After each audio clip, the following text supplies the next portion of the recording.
big house, they are blessed. We are not talking now about the wolves, we are talking about the sheep. But in a great house there are not only vessels of gold and silver, but also of wood and clay. Do you recall Paul's words about building with different materials like gold, silver, precious stones, hay, stubble, or wood? There are some materials with which you can build.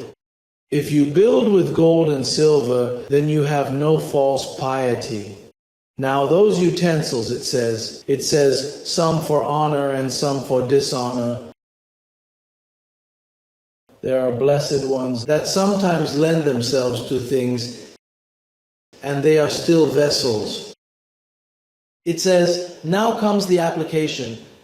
How to clean ourselves from that? Because this can lend itself to a legalistic message where I'm going to hurt you and we all get hurt. And that's not the purpose. It says, so if anyone cleanses himself from these things. What things? He didn't mention what they were. He just said a lot of things. Your things, what are they? Do you want to tell them? What are they? Do you want them to get into the intentions of your heart and discover who you are? Nobody wants that. Sometimes you have things on the inside. And sometimes machinations and things that you don't like are bad. And you live ashamed of them, but with the appearance, you hide them. No one knows what I'm going through. It's a good thing no one has seen me, isn't it? And God won't let them see them, because those are lies.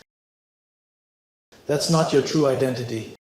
That nonsense and filth and deceitful desires were put on you by this corrupt system with false religion.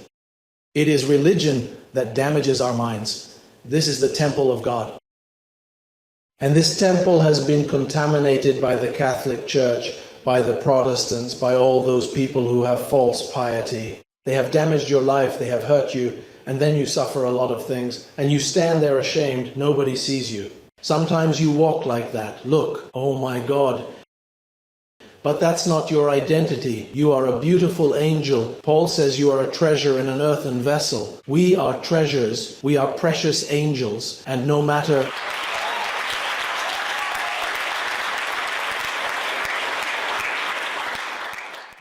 what you have suffered, and maybe you've been through some pretty embarrassing things. If you had seen that woman who had 6 husbands and the one she had was not her husband, how ashamed she would have been. She would have said, look what kind of woman I am. The first marriage didn't work out for me. I mean, it was his fault. But the second one, she said, maybe it's my fault. In the third, she said, I'm no good for anything.